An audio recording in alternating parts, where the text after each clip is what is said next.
विजय वंदे त्रिवेदी भारत पे चलते मतलब तरक्की जो नहीं राहुल गांधी का ये हवाई अड्डों की एक्टिव मोड संख्या हम देख रहे दुगनी हैं, हो गई। ये आपको प्रयोग नहीं है लगता या संयोग आपको क्या समझ आ रहा है? मतलब एक विपक्ष के नेता के तौर पर तो बहुत अच्छा लगता है कि वो इतने एक्टिव हैं, हर जगह जा रहे हैं, सारी चीजों को देख रहे हैं और सीधे सीधे सरकार पर हमलावर हैं, लेकिन ये प्रयोग कितना सफल होगा या फिर संयोग भर? देखिए, मैं तो इसको न प्रयोग मानता हूँ शिरीन जी, न संयोग मानता हूँ। ये उनकी ज़रूरत है। आज वो कांग्रेस का एक नंबर बढ़ा है, 9 पर आ गए हैं वो 52 से।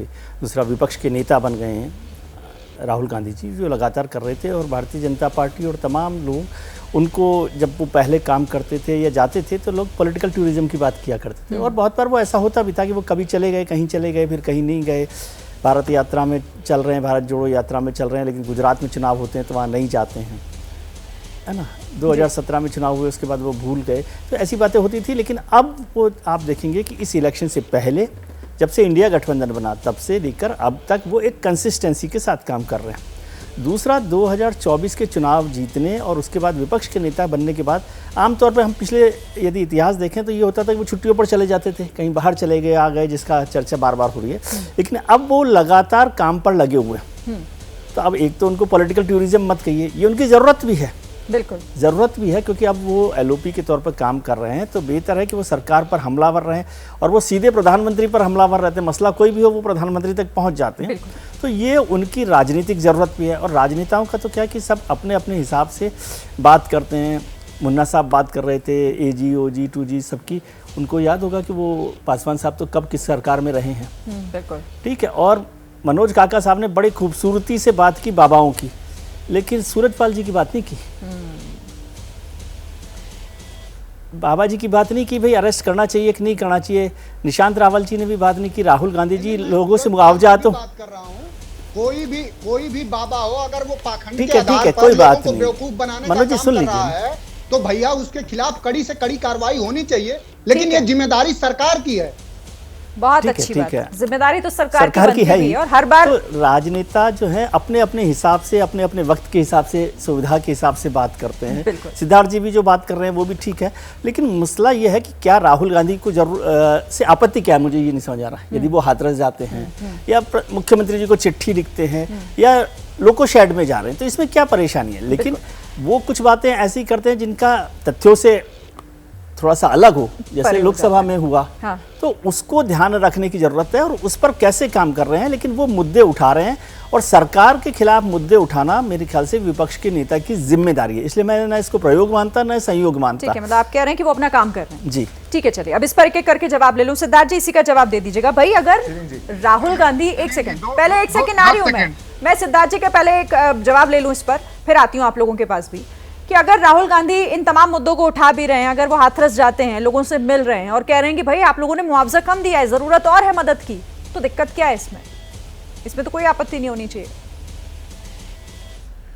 देख शिरीन जी, सबसे पहले मैं आग्रह करूंगा, मैं मनोज जी के बीच में एक बार भी नहीं बोला था। वो भी मेरी बात को सुने और अपनी बारी आने पर बोले। नहीं सुन पाएंगे तो फिर आपको नियंत्रण करना पड़ेगा। बोलिए बोलिए। देखिए, बात ये नहीं है। पहले तो मैं कांग्रेस पार्टी के प्रवक्ता की बात कह दूं। उन्होंने कहा कि राहुल गांधी ने वो कर दिया है, ऐलान कर दिया है, उन्होंने प्रिडिक्शन कर दिया। जो प्रिडिक्शन करते थे ठीक था। चुनाव से पहले गली गली, मोहल्ला मोहल्ला जाके कह रहे थे कि इंडी गठबंधन की सरकार बनेगी, नरेंद्र मोदी जी नहीं आने वाले हैं। क्या हुआ?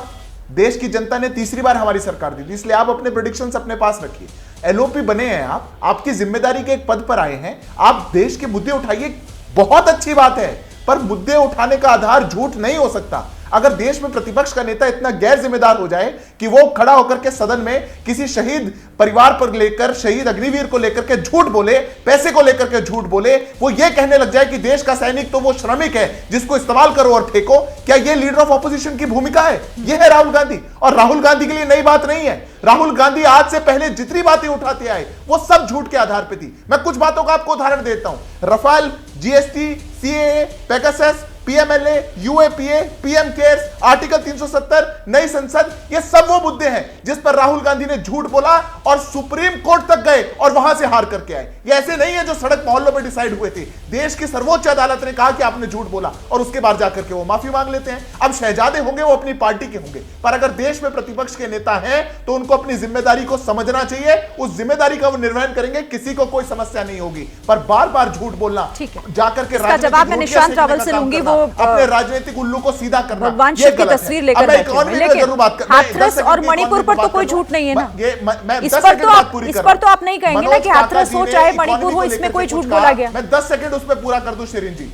वो इकोनॉमी को लेकर के बड़ी बड़ी बात कर रहे थे। एक बार आग्रह करूंगा, 3.8 ट्रिलियन की इकोनॉमी हो चुकी है भारत की, 5वें पायदान पर हम आ गए, 110 के ऊपर यूनिकॉर्न्स हो चुके हैं। आपके दौर में क्या था, एक बार जाकर के कंपेयर करके देखिएगा, आपको समझ में आ जाएगा कि आपने क्या किया इस देश के साथ और वर्तमान में क्या चल रहा है। इसलिए थोड़ा सा इस देश के भी हित के बारे में सोच के, आपका राजनीतिक हित तो कितना सधेगा कितना नहीं, ये तो देश की जनता बताएगी। ठीक है निशांत जी, अब इसका जवाब दीजिए। मतलब सिद्धार्थ जी इसका जवाब देंगे, लेकिन निशांत रावल जो कह रहे हैं यहाँ सिद्धार्थ भाई, पहले तो आपको बहुत ही आश्वस्त करना चाहता हूं कि देश जो चलता है। शिरीन जी, हाँ निशांत जी बोलिए। Can I speak? हाँ बोलिए बोलिए। शिरीन जी, मैं सिद्धार्थ भाई के लिए बहुत क्लियर कट बोलना चाहता हूं कि आपको शर्म नहीं आती है क्या कि आप जो 3 ट्रिलियन डॉलर की इकोनॉमी की बात कर रहे हैं, आप अभी भी आप देश में 80 करोड़ से ज्यादा लोगों को 5 किलो मुफ्त का अनाज दे रहे हैं। हमने देश में 14 प्रधानमंत्रियों ने 57 लाख करोड़ का जो कर्जा किया था, बात है तो मल्लिकार्जुन खड़गे ने क्यों ऐलान किया था कि दिया जाए? आपके चुनावी वादे में क्यों था कि 10 किलो दिया जाए? ये शर्म की बात है तो आप क्यों ऐलान कर रहे थे? चुनाव से पहले तो आप ऐलान कर रहे थे कि दे दिया जाए। मैं आपके बीच में नहीं बोला था, सच सुनना सीखिए। अभी तो, अरे भाई अभी तो मैंने बोलना शुरू किया, सुनिए जरा, सुनिए जरा, धैर्य रखिए, धैर्य रखिए। अभय मुद्रा, अभय मुद्रा, धैर्य रखिए, धैर्य रखिए, अभय मुद्रा, डरो मत, डराओ मत, अभय मुद्रा, शांति रखिए। अभय मुद्रा जाकर के उनको इन दिखाइएगा। लोगों ने पिछले 10 साल में 57 लाख करोड़ का कर्जा 150 लाख करोड़ तक पहुंचा दिया। 150 लाख करोड़। राहुल गांधी जी ने जो अग्निवीर के बारे में संसद में रिस्पॉन्सिबिलिटी से बोला था, शिरीन जी, क्या गलत बोला था? 1 करोड़ का कंपनसेशन मिलता है क्या किसी अग्निवीर को?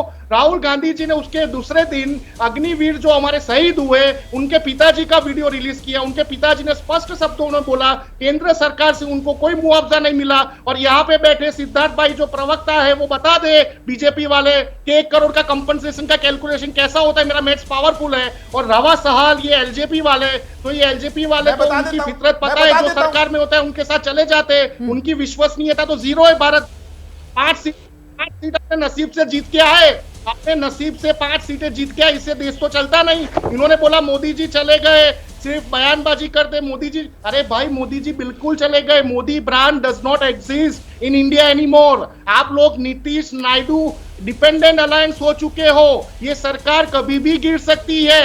ये एलजेपी वाले भी सुन ले। अभी जो आपको रसमलाई खाने को मिल रही है मंत्रालय के नाम से, वो रसमलाई आपकी कभी भी छीन सकती है। अपने एरिया में मेहनत करना शुरू कर दीजिए और विरोध पक्ष की भूमिका कैसे निभाई जाती है देश में वो सीखना, ट्रेनिंग अभी तो वो अलायंस में है ना, करना भी शुरू कर अभी अलायंस में है। सरकार को उन्होंने भ्रष्टाचार की बात की, एनडीए का हिस्सा है, उन्होंने समर्थन दिया हुआ है, तो अभी तो उन्हीं के साथ रहेंगे। चलिए मैं जवाब ले लेती हूँ। धीरेन्द्र जी इसका जवाब दे दीजिए। आप जवाब लेते हैं धीरेन्द्र मुन्ना जी।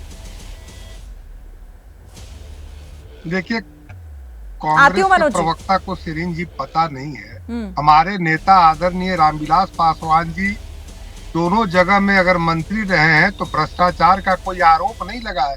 आपके नेता के जैसे वो माफी मांग के कोर्ट से नहीं बैठे हुए हैं। और एलओपी बन करके देखिए, आपने कहा था शिरीन जी कि ये संयोग है या प्रयोग है। मैं कहता हूं कि ना संयोग है ना प्रयोग है, ये एलओपी के पद का दुरुपयोग है कि सदन में इनको सही सही सवाल करना चाहिए तो सवाल के जगह पे ये बवाल करते हैं और हु करके बेल में इनके अपने अलायंस साथियों को वहां पे भेजते हैं। क्या एलओपी का यही काम है? क्या देश की समस्याएं आपके हल्ला करने से दूर होगी? अगर कोई बात होती है तो आप सदन में न उठाइए। लेकिन इन लोगों पे इसी में बता रहा हूँ कि इसी सब कारनामों के चलते 99 पर ये पहुंच गए हैं।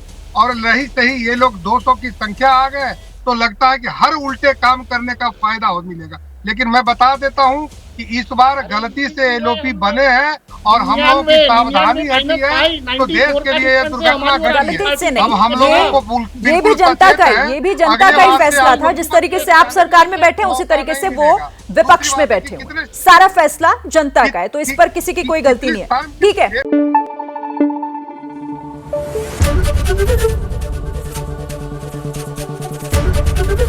एबीपी न्यूज आपको रखे आगे।